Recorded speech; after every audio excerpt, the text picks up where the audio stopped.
And welcome back to the show. Still ahead on the Daytime Today, singer and songwriter Shelley Raskin. She'll talk with Sabrina Pearson. Plus, the London Pride Parade 2002 edition is coming to town, and Ben Benedict will be here to give us details in just a couple of minutes. All right, now the tables are being turned because Donald Dehaney is actually the interviewee, not the interviewer. He's talking about his new book. This week we're doing a very different dishing with Donald. Patricia Black from C Magazine is going to be dishing with me about my book. Welcome, Patricia. Thank you, Donald. How are you? Oh, I'm fine, thanks. Good. Donald, you told me that you could never go to McDonald's as a child. Why was that? Well, we weren't allowed to do anything that was fun or, that required paying money to do something for us kids. That's why. Are you making up for it now? I am. I think I really am. Life is at McDonald's for me now. Would you say that you're getting your dessert? I am. I probably have turned a negative into a positive times 100, Yeah, because, you were pretty well raised on, metaphorically speaking, a force-fed diet of very unsavory food. Did you have any comfort food? I did have comfort food, and I think that any children who go through abusive experiences will look for it. They'll just gravitate towards it. And my mother's loving me, no matter what, unconditional love, and convincing me that God loved me. At least I had those two major forces on my side. So I think they won out. Your mom's name is Jeanette, and in a way you've jumped my next question, because I was going to ask you to tell me about her. Is there more you'd like to tell me about your mom? Well, my mother had this great life, loving parents, and then she got married. And the day she married, I always sing this song to her, when love goes wrong, nothing goes right. It was just downhill from there. And unfortunately, she had to live with that choice. Donald, in Father's Touch, your book, there's what I think is a really sad story about pet bunnies.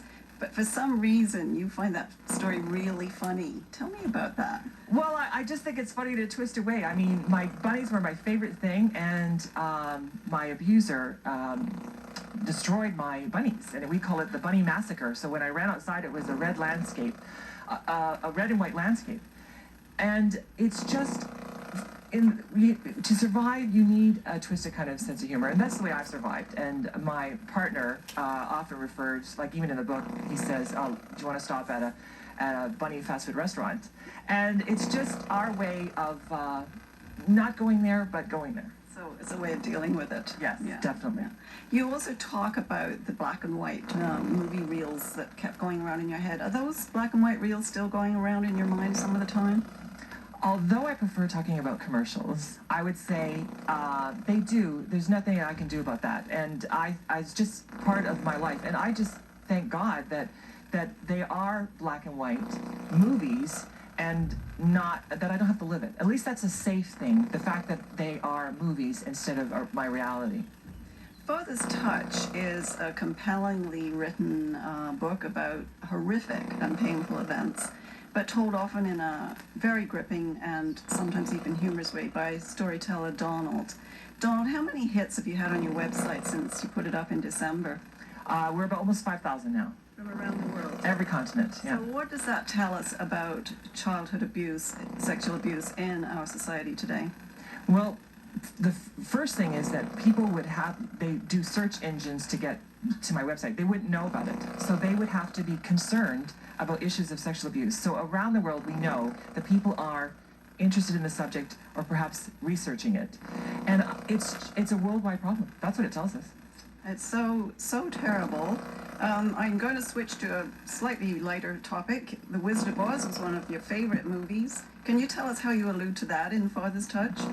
Well, I do, because some of our relatives came from Belgium, and they were told that we lived in this beautiful mansion type of house, and then when they drove up, they see this rundown, dumpy place that looks like it was Kansas after the tornado. So in a twisted way, that's how I refer to it. But also, it wasn't like Dorothy that I wanted to click my heels and then I'd be able to go home, because I was hoping for the house to land on me. Oh my God.